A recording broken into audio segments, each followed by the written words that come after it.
maintaining their power to enforce their reactionary views on women and their power to impose that particular Catholic ethos on the state and its institutions.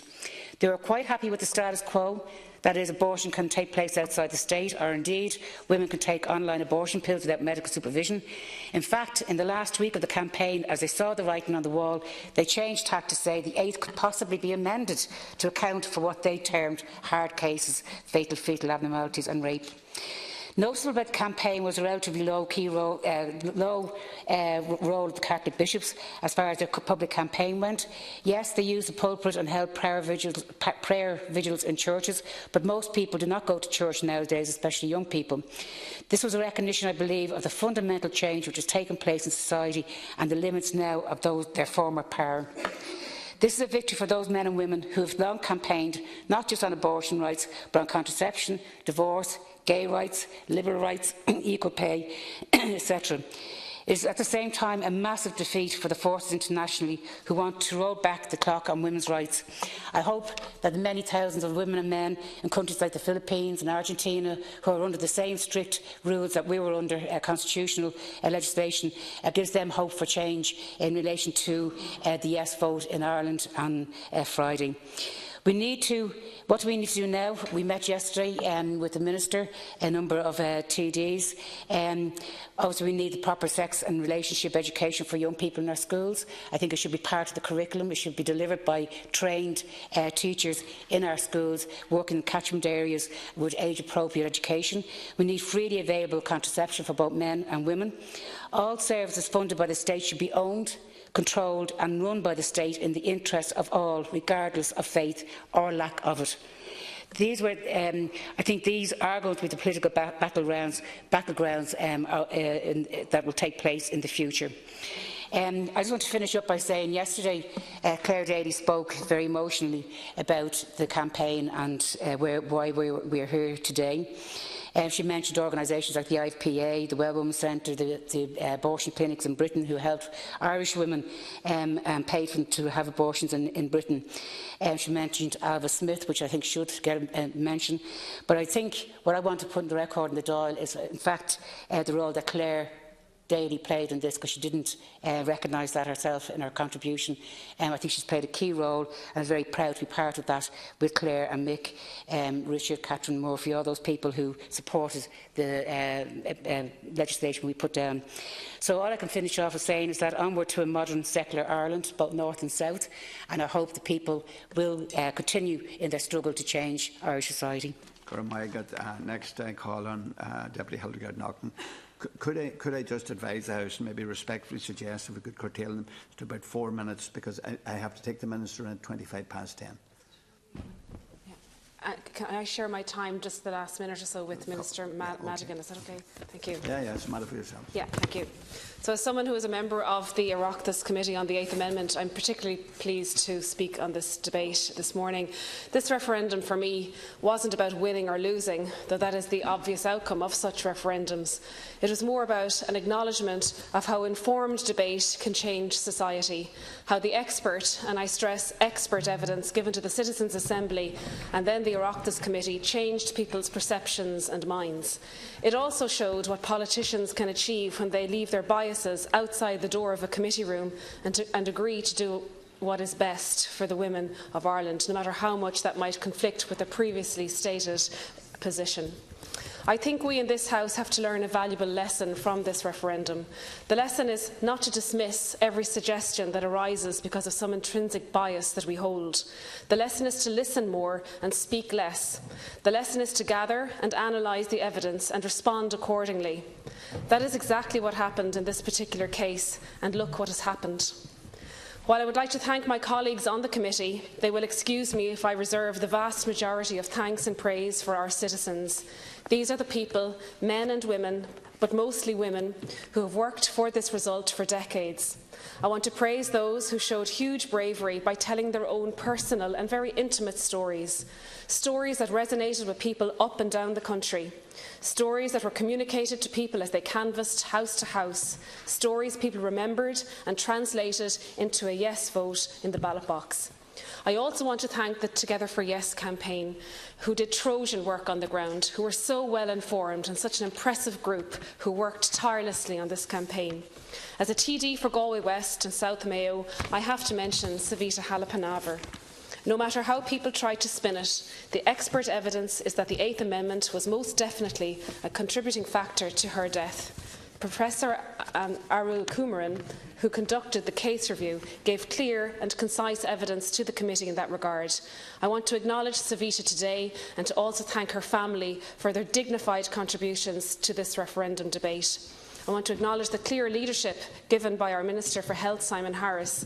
And while I am not holding up a sign declaring my undying love, I think all sides of the House would agree that the Minister deserves great praise for the understanding and compassion he showed for women in crisis pregnancies. I also want to thank our Taoiseach, our former Taoiseach, Enda Kenny, who originally agreed to set up the Citizens' Assembly, which I feel was invaluable to this process, and our current Taoiseach, Leo Varadkar, who since he became Taoiseach at all times supported this referendum going to the people. Thank you, Lascan Cola, and particularly to Hildegard Naughton, who allowed me just to speak for 1 minute. First of all, I have 2 minutes, okay, thank you. First of all, just to say, when the Taoiseach asked me on the 29th of March to be campaign coordinator for the Yes Fine Gael side, the first thing I did is it was Holy Thursday, and I actually went down to Mount Marion Parish to the Taizé prayers. Now, the irony of that is not lost on me, Lascan Corla, but I think, and that was something that was going to come to the fore during this campaign, and I had anticipated that when he asked me, and you know, it wasn't an easy campaign. I don't think. I think it would be an overstatement if we said that it was something that wasn't complex. As Judge Lafoy said, it's one of the most contentious, complex topics in Irish social society over the last number of years. And my part was very small, really, but it was over 8 weeks. And what I really tried to do and endeavoured to do is to make sure that my Fine Gael parliamentary party and, of course, my members throughout Ireland were going to come together, and that we're going to try and have a dignified and respectful debate. And I do think that we achieved that in the main. And I have to say, against quite a lot of vitriol and acerbic type of barbs that were coming from the no side, which was difficult. Having said all of that, and I want to thank them for that, I want to thank in particular people who helped with our campaign, which is Dr. Peter Boylan, Nuala Jackson and Professor Fiona de Londres in particular, as well as the larger committee team that we had within the Fine Gael PP. But I have to say, on Saturday, I didn't feel that exuberance I think that some people felt, because I think it's important to say that there are many compassionate people on the no side as well, and that not everyone who voted yes is pro-abortion, but they're pro-choice. And I think there's a really big distinction there. And for me, it was bittersweet. It was, as Jan O'Sullivan said earlier, it was more a sense of relief than anything else. I think it's a really pivotal, extremely significant moment in the history of this country. I'm saying that as a woman and as a mother. I don't have any daughters. I have 2 sons, but I hope my granddaughters will benefit from this and their friends in the future. There's one line from Maya Angelou that I'd like to use, Lascan Cora, to finish up, which resonates for me during this campaign. We may encounter many defeats, but we must not be defeated. I'll be taking a minute off the Minister. And that's, to me, something that would sum up this campaign. Deputy Maddy McGrath, I would appreciate it if you could stick to about 4 minutes. Lascan Cola, do my best. I'm happy to speak, make a few remarks this morning, even if I'm less happy about the outcome of the referendum. We know that now over 1.2 million voters voted yes to the removal of constitutional protection for the life of the unborn child. They voted yes to a government proposal that I still believe will be seen in the fullness of time as a historic lost opportunity to choose a better way. In many respects, it is difficult to see how the result could have gone any other way under an avalanche of misrepresentations and where the truth was buried. It is also certain that the vote was swung by those who engaged with what are termed the hard cases. And I understand and respect the generous way we need to deal with those hard cases and assist those families. Where we differed was that we thought what should be done. In the final week of the referendum, the Taoiseach and others suggested that those who advocated a change in the Constitution to deal with these cases were engaged in a so-called pro-life tactic. Let me remind the Taoiseach and the Minister for Health that a majority of the Citizens' Assembly also voted for that option, and you're always talking about that. Indeed, 56% of those balloted at the Assembly supported a vote to replace or amend Article 40.33. Was that a pro-life tactic? Hardly. Of course, then went on to vote overwhelmingly for the repeal, and so here we are today. That being said, I also want to talk this morning about the 750,000 people who voted no. Where will their voice be heard? I want to talk to the thousands and thousands of young people, and not so young, who give their time and energy and compassion to protecting the life of the unborn child and his mother. But we live today in a society where their voices are silenced. Will they be? Or are they to be? I think not, even if I fear there are already moves to completely shut down the pro-life voice. That would not only be extremely anti-democratic, but it would also be a gross insult to the sincerity and reasonableness of the pro-life position. I hope we can do better than that. I have no intention of obstructing this bill, but I certainly have every intention of placing amendments. And I definitely don't like what happened yesterday, Minister, where I was denied the right to. You said you were going to be proactive and very transparent, and you denied me the right to attend that meeting yesterday. Yes, you did. I wasn't allowed to go to that meeting yesterday, even though there was two.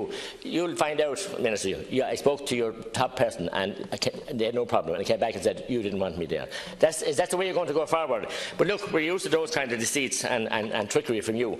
And I just want to say to you, I will be reasonable. I will be understanding. And we're going to have this all-party group then yesterday with one side and forget the 750,000 people. Just because I was on the no side, I wasn't allowed into the room. It's disgusting and perverse anti-democratic action by you, and you're not entitled to do it because we have 7 elected TDs in this group here, and I was entitled to be there. Dr. Hartley was there. You invited him because he was chair of the health, and I have no problem with that. I wanted to attend along with him on behalf of my group, and you said no. If that's the way you want to deal with it going forward, it's very, very sad, Minister. And I want to say to you, I will be having amendments and constructive amendments, and just more fucking score, that's Count Cola.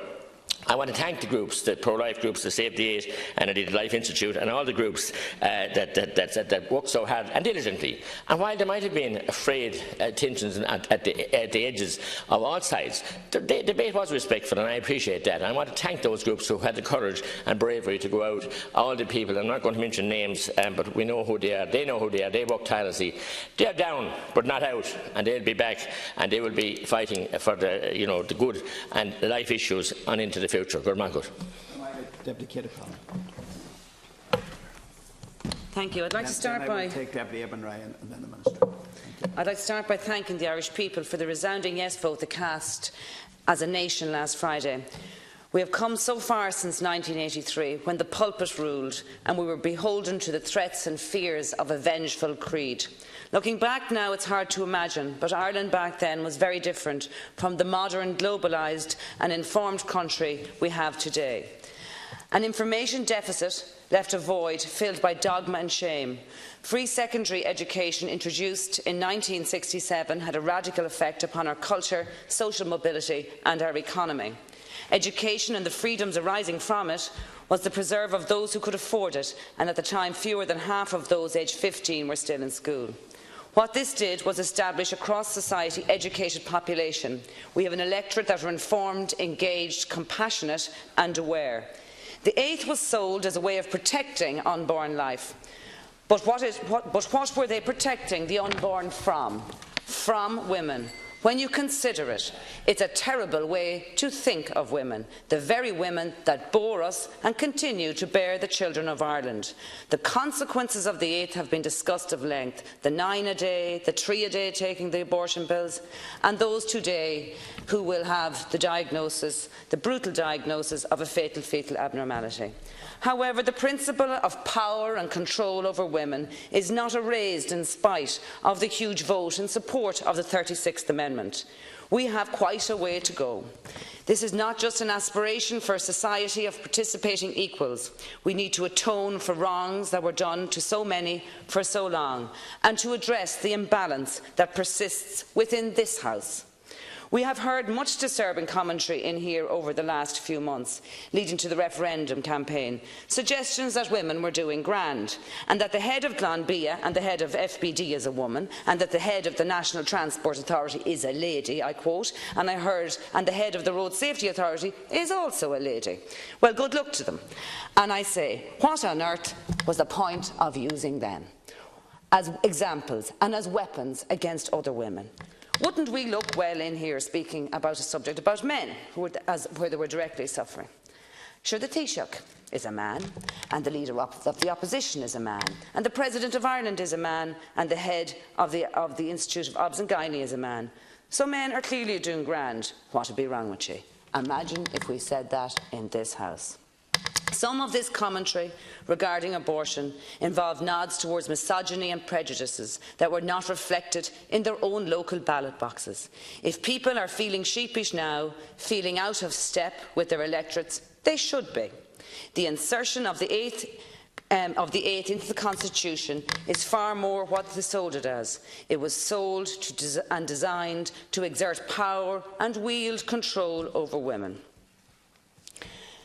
I would like to thank a number of people who have come out over recent years in support of repeal of the Eighth Amendment, and for those that have exposed some of the dark, dark chapters of our history. Chapters where we paid headage payments per head of a woman and child incarcerated for their sins behind the walls of mother and baby homes. People who have told their personal stories in this regard. I know that Galway County Council paid the nuns £1 per child per week in Tuam. That's what Mary McAuliffe, the historian, told me. We came together last week and we did it from all quarters. Alva Smith, Orla O'Connor, Grania Griffin, they all deserve huge praise for coming together for yes, and so do Deirdre Duffy and Amy Rose Hart. The doctors, the lawyers, in particular Fiona de Londres, the activists around the country, particularly those I met in Donegal when I travelled there to support them in Ballybuffet. My thanks in particular to Teresa Newman in my office and Etienne Hobson, my staff who worked and supported me every day and who travelled to Ennis, Tullamore, Limerick, Abbeyshrew, Meath, Donegal and Kildare and beyond. To my colleagues, Bernard Durkin, Maria Bailey, Hildegard Naughton, Marcella Corcoran-Kennedy, James Riley, Francis Fitzgerald, Jerry Buttimer, who all supported me throughout this work. To my constituents, the people who put their faith in me at the last election, and I hope will do so again. They returned the highest vote in the country of 78.49%, and of that we are immensely proud. But most of all for the women, particularly the young women of this country, who turned out in their droves to vote in this referendum. This is your country, your voice. This is your victory, your future, and it's your choice. Thank you. Deputy Eamon Ryan. Thank you very much indeed, Las Concorla. I think one of the things I learned in the last few weeks in this campaign is that compassion is not an exclusive commodity. By its nature, it's open and sharing and belongs to everyone. I met that on the people I met in the canvassing, mainly young women who hadn't been involved in politics before, who were energised by this campaign and had such compassion for themselves and their sisters and friends who had been in difficult situations, and they were determined they were going to get a yes vote, which is what we got, which is a huge reward, a huge achievement. And sometimes, it's funny, they got harsh words from people on the other side, usually, most ironically, from maybe some people older, coming from a kind of supposedly older kind of, you'd think wisdom would come with age, but sometimes they got harsh words, and they decided they're going to treat that by just being respectful, by not engaging in a real row and walking away. And I hope we continue in that tradition, because I think it brings real strength. Compassion is strong. I also met a woman towards the end, I have friends on the no side, on the bottom of Grafton Street towards the end of the campaign, and I think she'd just been crying because she'd also got a lot of hard words said to her as people passed by. And ironically as well, she said to me, I stopped to chat to her, that sometimes it was people in the sharpest suits who had given the hardest words. I hope that we can actually recognise that there's compassion on every side. I remember I was out the night taking down posters, and it was just brought home to me there was a chap across the other side of the street, a man with his son, and they were in a family saloon taking down posters. It wasn't the big American money or anything like that. They were just ordinary, decent Irish people doing what they thought was right. We should recognise them and try, I hope, not to see this as a really divisive moment. I don't think it has to be. Any of the priests I've heard at churches and masses I've been, and I do go, I haven't felt excluded as a yes voter, even though I was there last Sunday and I'm the representative of the party which had the highest yes vote. My parish priest was the same, compassionate. They do have a belief, we have a belief, I'm a member of the church, that every individual is special, and that's not to be forgotten and not to be given up or not to be dismissed. And I hope we can do that. I heard what the Taoiseach said the other day. I think we have to start looking forward. What are we doing now? What are we doing for the future now? And the Taoiseach said, it's the most important line of what he said in my mind, that we should use this as a moment, and I think we could get agreement on this, to make this the best country to raise a family. Because there's one way which we think we have in common with people, yes and no side. I think no one thinks that having a huge amount of abortions is necessarily a good thing. So actually trying to work together so that there is an environment where there's less crisis pregnancies is something surely that we can unite on, which would be a good thing for this country. I think we should start, Minister. My colleague Claire Bailey, who's been a great campaigner on this issue, and my colleague Catherine Martin have written to you saying that the first thing we should do in the legislation is provide provisions for women from Northern Ireland to be able to avail of whatever services we provide here. That would be a compassionate approach and recognition that the people of Britain, well, not people in Northern Ireland, not people, they're ours, but the UK health system has helped us in times when we turned our back in this House.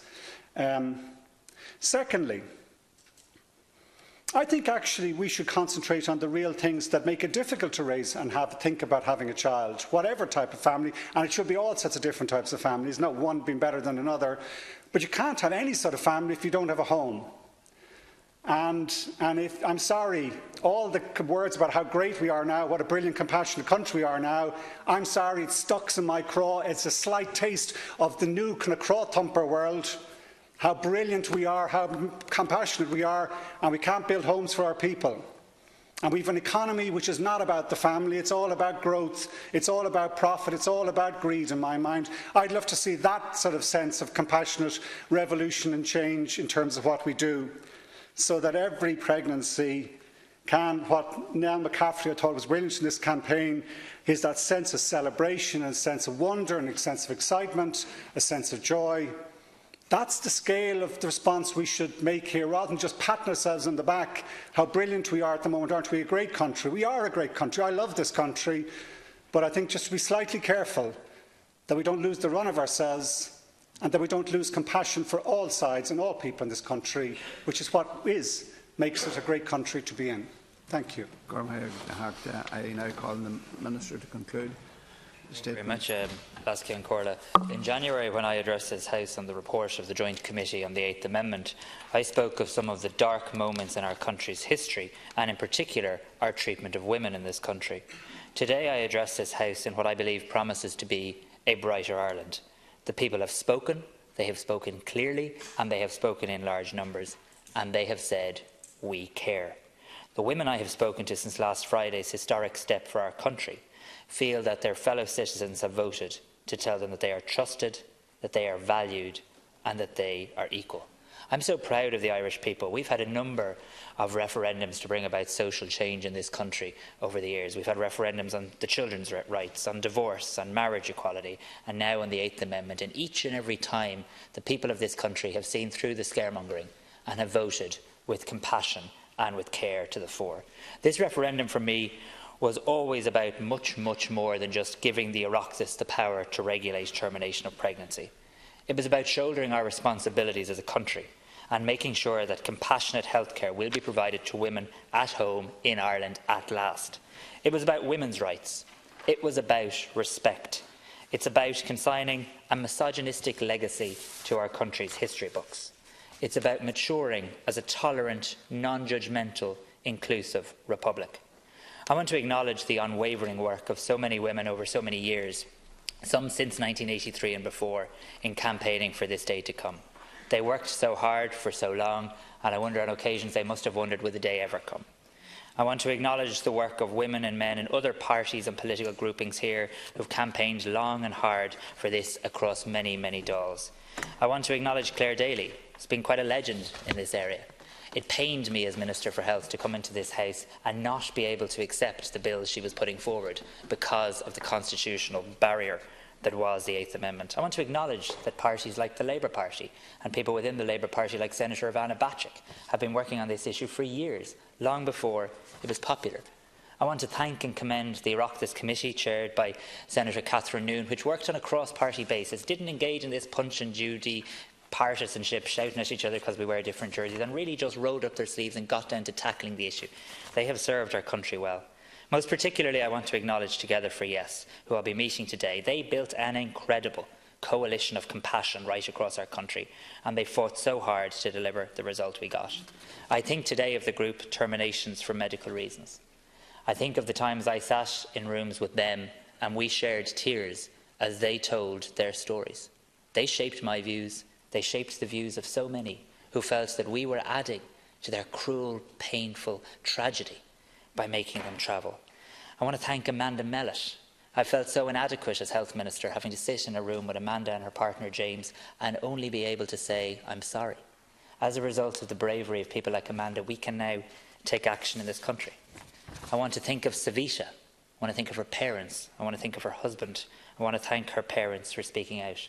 Our country has acted in a kind and compassionate way as a result of Savita's death, and I hope her parents and her family know this. I want to thank the medical leaders, particularly Dr. Peter Boylan and others who put their heads above the parapet only to be sneered at on occasion by opponents. Their bravery and their courage in providing expert clinical advice to our people is something I really thank. I want to thank lawyers like Fiona DeLondres and others who came forward to explain why the 8th Amendment was a real legal blot on our judicial landscape. I want to thank the media. I want to thank the media for providing factual information to people, for covering this issue over a long period of time at Oireachtas committees and citizens' assemblies, and providing fact-checking, something very important, in a referendum as well.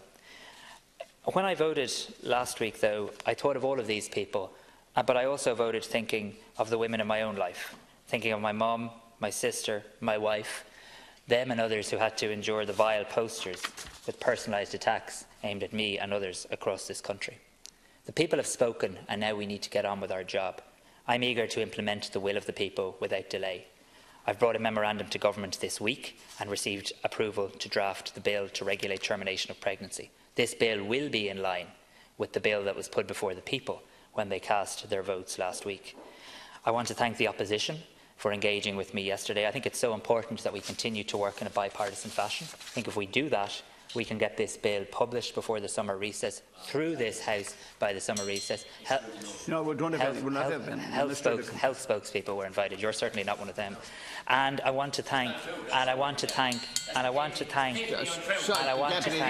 Listen, let's continue in the vein. Okay, that's a matter between you and the Minister. That's a matter between you and the Minister. Stop, Deputy McGrath. It's a matter between you and the Minister at another time. Absolutely. And I want to assure the people of Ireland today. Minister Harris, without interruption. Deputy McGrath, that's for another no. Please, Deputy McGrath, you know that we know we're pushed for time. Deputy McGrath, I would ask you to sit down. Deputy McGrath. Deputy McGrath. Minister. And I think there are lessons for those of us in this House. I'll give you a minute. For those of us in this House, there are really questions for us as an Oireachtas, questions for all of us. Because on this issue, the people led and politicians followed. People in this House thought there were many different types of Irelands. People in this House said to me, you might pass it in Dublin, but you won't pass it in rural Ireland. Untrue. People said, sure, the women might vote for it, but you won't get it through the men. Untrue. People said, you'll just get it through the younger people, but nobody else. Untrue. So I think we have a lot of self-reflection to do in this House. If we are the messengers of the people, I hope we heard their message, which was loud and clear. But I also don't think we should stop right here. Because on Friday, Ireland addressed a complex and a difficult issue with compassion and decency. I welcome the fact that the Taoiseach now wishes to establish a Citizens' Assembly to examine all other issues in relation to equality and fairness for women. There is a movement underway in this country, and those of us in this House would do well to hear that. Thank you, and thank all of you for observing the time. Now, this is 10:30, and the order of the House is that we proceed to questions to the Minister of Communications, Climate Action and the Environment.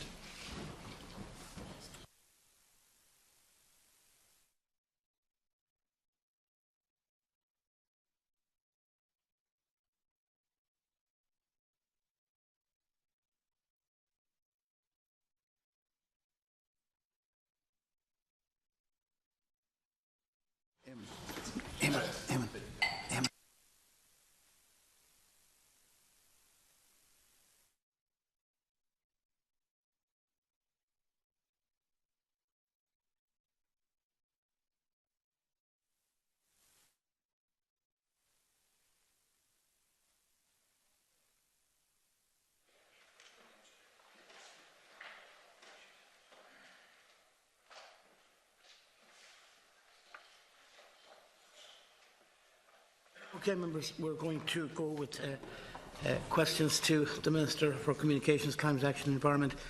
Now, yesterday, both myself and the last can had issues here with times in terms of questions, so I'm really going to be strict in terms of time procedures here, and I've asked members not to abuse them. Now, the first question, in the name of Timmy Dooley, but it has been agreed that Deputy Kelleher is taking those questions. That's fine. Deputy, you have 30 seconds to put your question. Thank you, Cathaoirleach.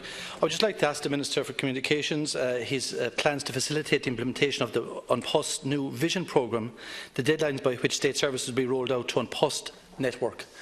And I suppose, Minister, look, this issue has been discussed numerous times. You come from a constituency where villages and communities are very dependent on the service, and that is replicated across all of Ireland. So if you could outline your plans and the implementation of same. Thanks, Deputy Kelleher. As Minister, I am responsible for the postal sector, including the governance of An Post.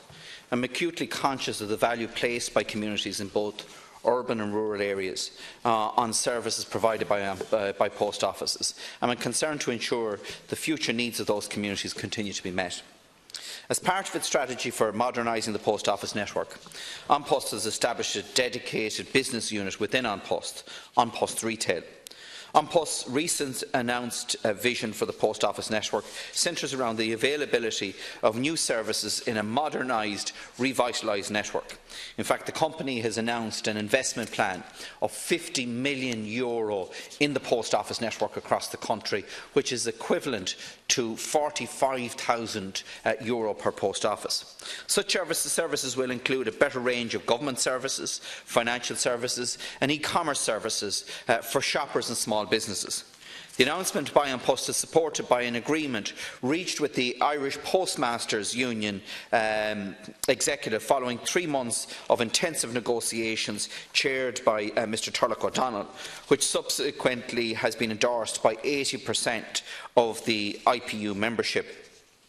The agreement represents a positive first step in reinvigorating our national post office network and making it a viable, sustainable, modern, vibrant network for the future, capable of adapting to the changing environment in which it operates by providing a service that meets the needs of communities across the country, particularly in rural areas, and particularly in light of the fact that the current contract dates back to 1907. We are already seeing a number of important new business initiatives being progressed. A pilot e-local service was launched by An Post in February in 3 districts, Bantry, Mullingar and Innis. This service combines the strengths of the online commerce with that of An Post's mails network for the benefit of local businesses. It gives local business an edge over national and international online operators by connecting retailers with their own local customers both online and in person, and providing an overnight delivery service. A key feature of the eLocal.ie service is that An Post will give each retailer an online presence, displaying their goods and services and enabling orders online. As part of its consideration of the financial position of An Post, the Government agreed that further opportunities for government business through the post office network, particularly the payment of motor tax, should be explored. long script here. Deputy, 1 minute. Thanks, Minister. Look, I suppose at the end of the day, I mean, the policies have to be consubstantial. I mean, they have to be of the same substance and of the same essence in terms of, the direction that we take. So we can't be having on-the-hoof conversations on a regular basis about the postal services and the facilities that will be offered to them and the services offered to them and consequently to the public. So we do need to ensure that there is a sustained focus on delivering services through An Post, and that's why those particular policies have to be of the same substance and essence as the rest of the policy outline to support rural Ireland. So clearly, Minister, what I'm saying is, do you accept, number one, that the postal service is an integral part of providing a service to rural Ireland? And if that is an accepted proposition, well then what we need to do is to ensure that it is supported in a dynamic way. And for example, you would have the care report, which outlines in great detail what should be done and could be done. And then the whole issue would say, for example, New Zealand-style community banking, for example. And I know that is something that has been looked at. But has it been looked at in detail? Has there been a due diligence done on it? So if we could have clarity as to what exactly he will do around the issue of developing policies that will support An Post rather than undermining An Post by closing the postal services.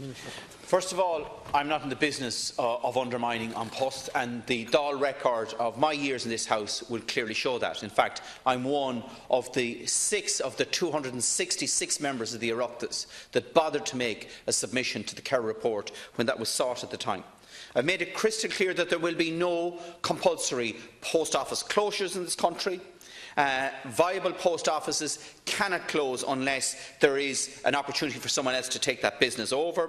Where postmasters or postmistresses want to take the package that's on offer, and there is another retailer in the community that's willing to take on that operation, they will be given consideration to actually do that. Now, my objective as Minister is to ensure that as much work as possible goes through the post office network, and the control that I have as a government minister is in relation to government services, and I want the post office to be the offline avenue for all online government services, motor tax, passports, whatever the case may be, that the local post office is the offline vehicle. Remember that 1 in 7 people in this country have never used the internet. They should not be excluded from availing of the efficiencies of online services. Thank you, Minister. And you will have a final comment, Deputy Kelleher. That's why when you were promoted to this particular position, that there was huge excitement around because of your understanding of the issues, of where you come from, of what you are. And so the criticism is not of you yet, but I mean the reality is that it is within your gift as a minister with responsibility for An Post and the delivery of government services through same. And that's why I think it is critically important at this particular juncture that we accept that we can no longer allow the postal service to be dwindled.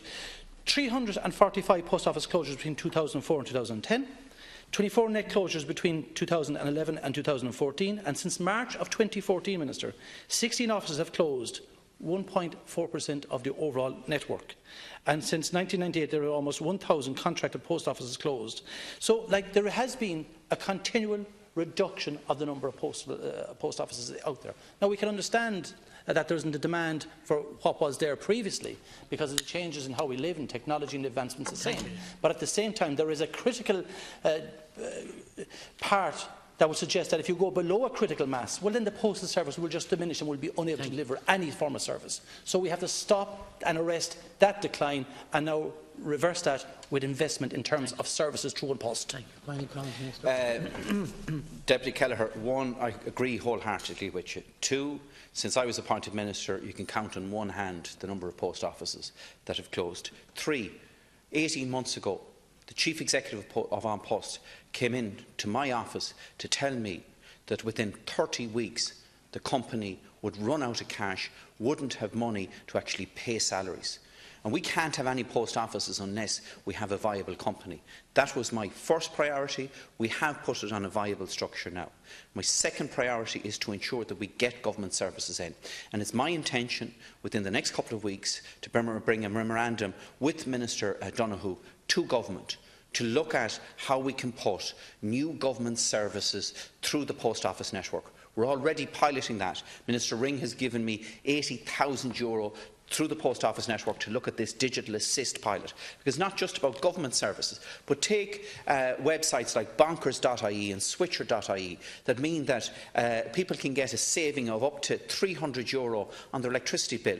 If you're an offline customer, you can't avail of that, and that should be available for you through the Post Office network, because they're the most vulnerable customers. They're using the Post Office network at the moment, and we should be able to use the local digital avenue through the offline desk in the Post Office to ensure that everyone can exploit the digital economy.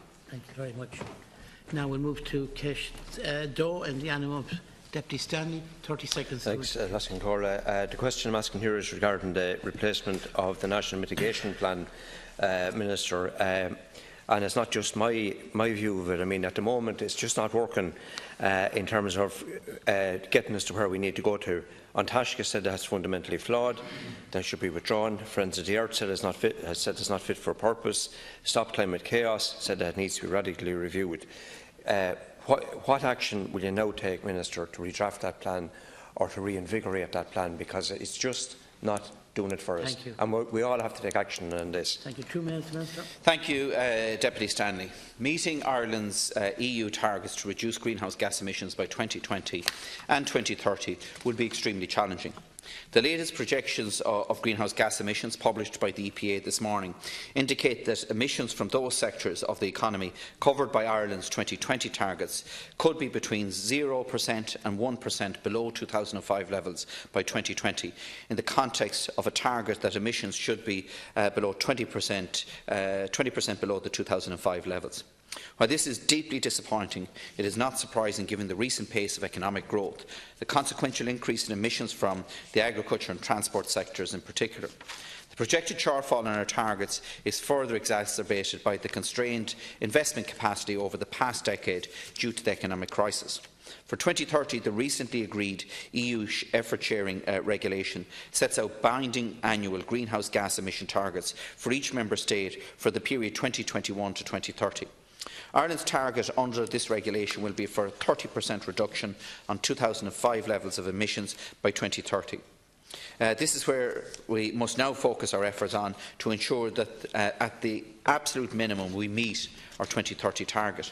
To meet these targets, Ireland's first statutory national mitigation plan was published by me last July and provides a framework to guide investment decisions by government in domestic measures to reduce greenhouse gas emissions. The purpose of the plan is to specify the policy measures required in order to manage Ireland's greenhouse gas emissions at a level appropriate for making progress towards our long-term national transition objective as set out in the Climate Action and Low Carbon Development Act of 2015, as well as to take into account existing EU and international obligations on the state in relation to reducing greenhouse gas emissions. This plan very explicitly defined the scale of the challenge facing Ireland in decarbonising and declared itself to be a first step and not a complete roadmap to achieve the national transition objective to 2050. Rather, it began the process of developing a medium to long-term options to ensure that we are well positioned to take the necessary action in the next and future decades. The plan is a living document which is being implemented and updated on an ongoing basis. In that sense, the issue of replacing it does not arise, though I will shortly publish an update on the climate mitigation policy to coincide with the Empowering Communities for Climate Action event on the 20th of June, which will reflect the significant policy developments since the National Mitigation Plan was published, in particular the publication of the National Development Plan. Sorry, but the rest of your reply will be on the record, and you will have the opportunity to come back in. Deputy Stanley, 1 minute. Thanks, asking Corla. I'd say that the response it's worse. Things are worse than we actually thought it was before we came in here this morning. We're not even within a mile of where we should be in terms of climate change. You said in your response that it's a living document. The National Mitigation Plan is a dead document. And I don't mean that to try and be negative about things. What I'm trying to set out here is that we have reached the carbon cliff that unfortunately I feared when we were putting through the climate action legislation here, low carbon legislation, back 3 years ago, because it doesn't have binding targets in it. We're not even going to be 2%, meet 2% reduction when we should be meeting 20% reduction by 2020. From what the officials have wrote for you, what they're saying now is, and what you're saying, is that we're now going to hopefully get to this point by 2030. The facts are agricultural emissions are projected to increase by 4% by 2020. Transport is racing ahead, shows that it will increase by 10 to 12%. The SEAI are warning that the continued use of coal, peat, etc., and oil is meant that the carbon intensity is 32% higher than the OECD countries. Minister, where is the energy mix? I don't hear this in your answer. The replacement of fossil fuels. Will you lay out what is going to displace fossil fuels? Thank you. Minister, 1 minute.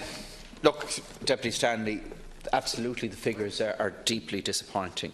But I think what is clear in the EPA report, and it does clearly show that we have an enormous challenge to meet our 2030 targets. Energy policy, as already announced, will see a 40% reduction in emissions by 2030. Residential a 7% increase, transport a 17% increase, and agriculture a 6% increase. And we have to look specifically at each of those areas now. Look, in the transport area, diesel is a huge problem for us, and it's broken into 3 particular challenges.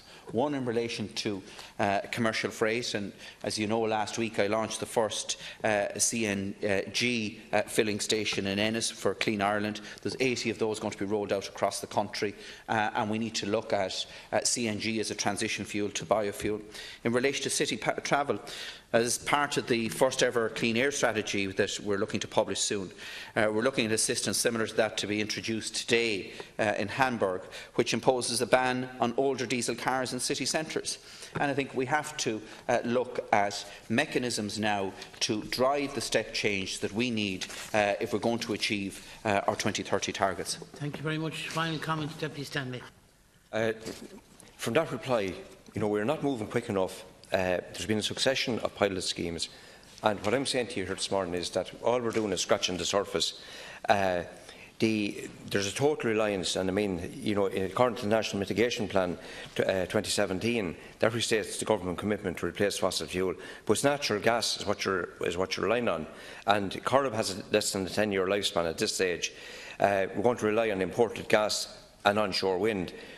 Where's the place for offshore wind? We don't see that being developed. Solar, there isn't even a feed-in tariff for solar. You can't get a connection if you have surplus solar to import or export into the grid. You can't do it. There's a whole lot of companies. There's a company down in Laois that has 40 companies lined up that will feed into the grid, but no one can get access, Minister. The situation with agriculture, I mean, I've outlined to you before the need to switch over to biogas. Pilot schemes are what we're doing is scratching the surface, and I'm asking you for the government to up the game. All of society need to up the game on this. We need clear action plans to transition. Thank you, Deputy. We have lost time. We have lost 3, 4, 5 years. We now need to play catch up.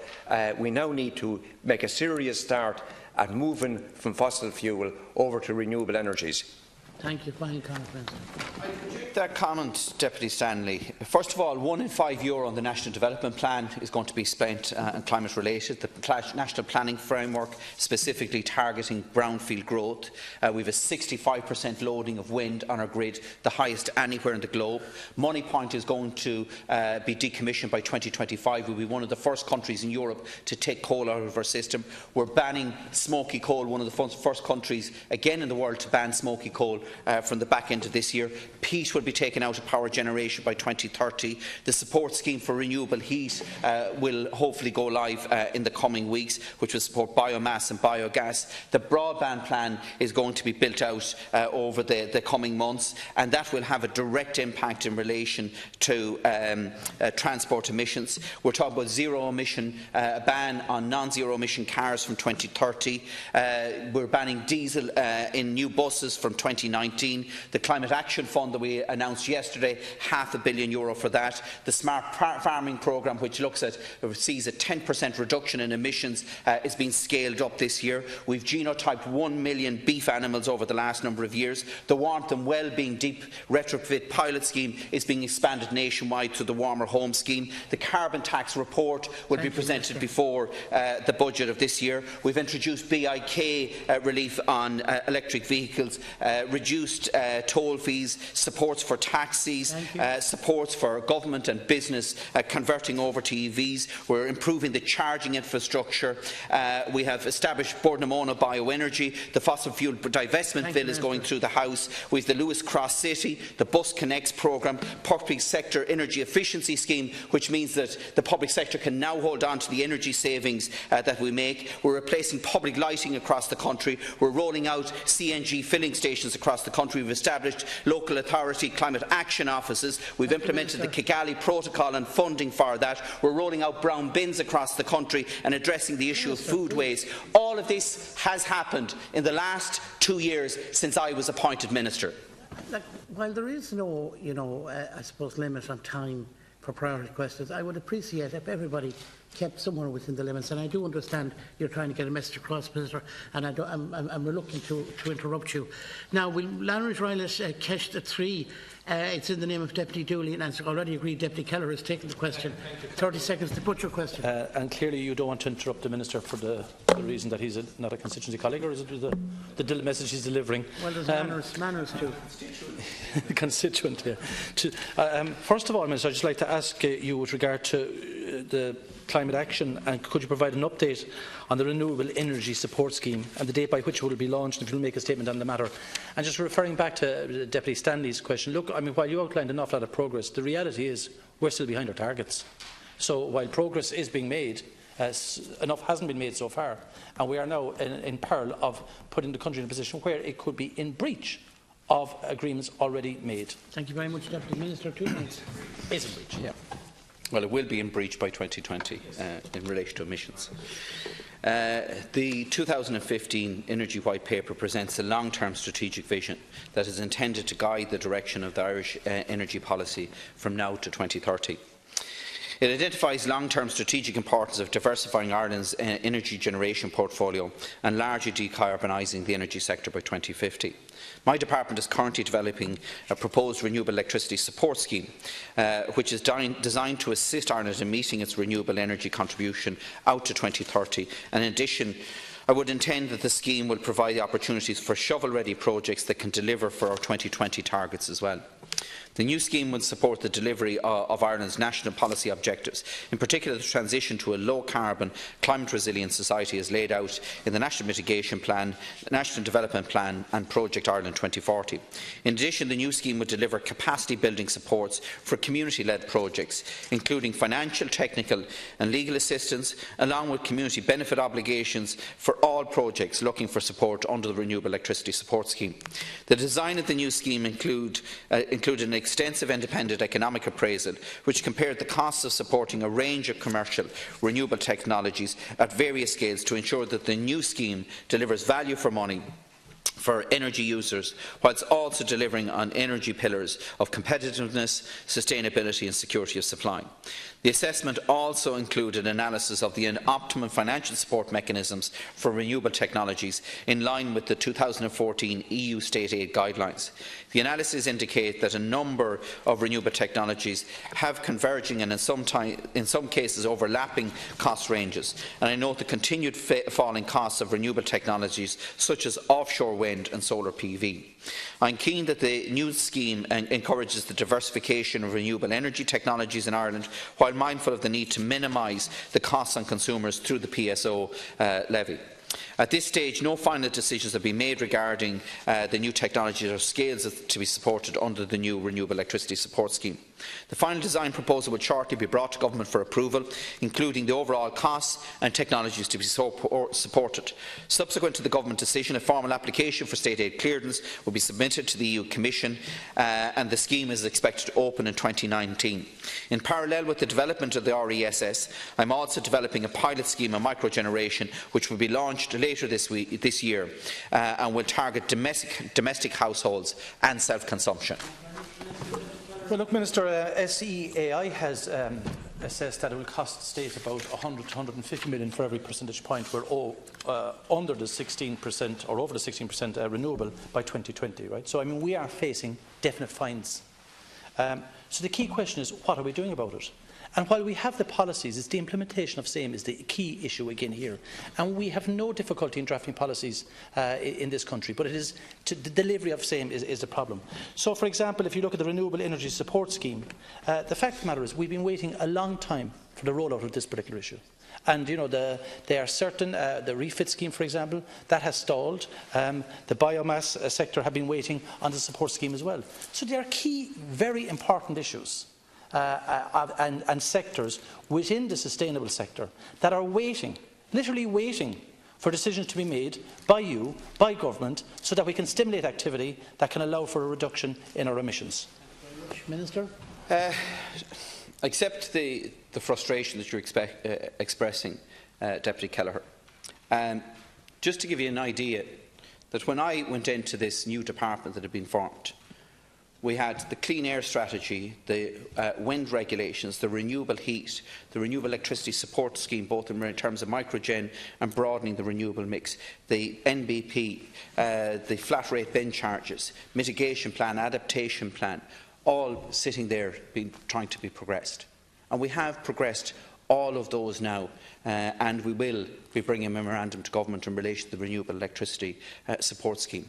And during all of this period, we've had to deal with the challenges in relation to Brexit and the consequent knock-on issues in relation to energy security, the challenges that we talked about earlier in relation to on-post, the waste capacity crisis that we've had in this country, and the ongoing issues in relation to RT. So a significant amount of work has been done over the last 2 years. Yes, it has been challenging to move this agenda forward, but we will have the Renewable Electricity Support Scheme operational next year. I want to see that operational as quickly as possible, because there is the opportunity to ensure that some of that can feed into our 2020 targets. But remember, the Renewable Electricity Support Scheme was always planned for our 2030 targets, not our 2020 targets. Refit is there to meet our 2020 targets, and we're looking to see how we can release some of the blockages that are in the system to achieve as much as we can under that as well.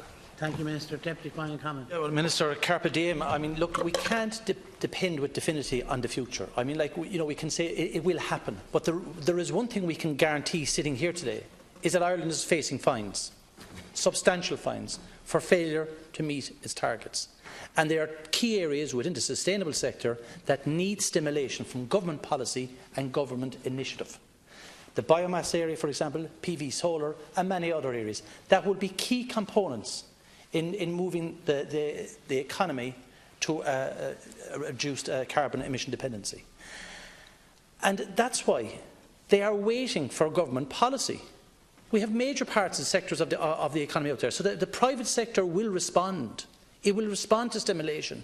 It will respond to incentive. It will respond to demand. And we know the demand is there, because simply if the demand is not addressed, well, we will face further fines on a continual basis.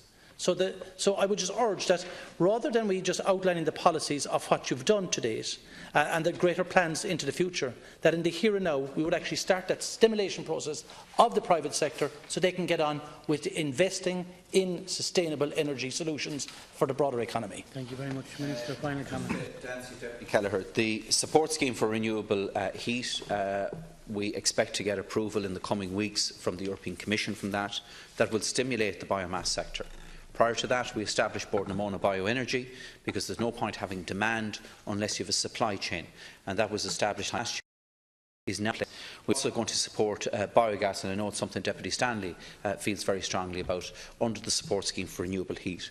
We're currently engaged through Gas Networks Ireland on a working group in relation to district heating, which will also provide demand in relation to the bioeconomy aspect of things. In relation to solar PV, we will have a microgeneration scheme operational before the end of this year. And there are technical challenges with that, but what I want is a scheme that is not just for this year, but can be expanded and developed over the coming years. Secondly, in relation to large-scale solar, that will be part of the Renewable Electricity Support Scheme. Currently, there are 6.5 gigawatts of applications onto the grid.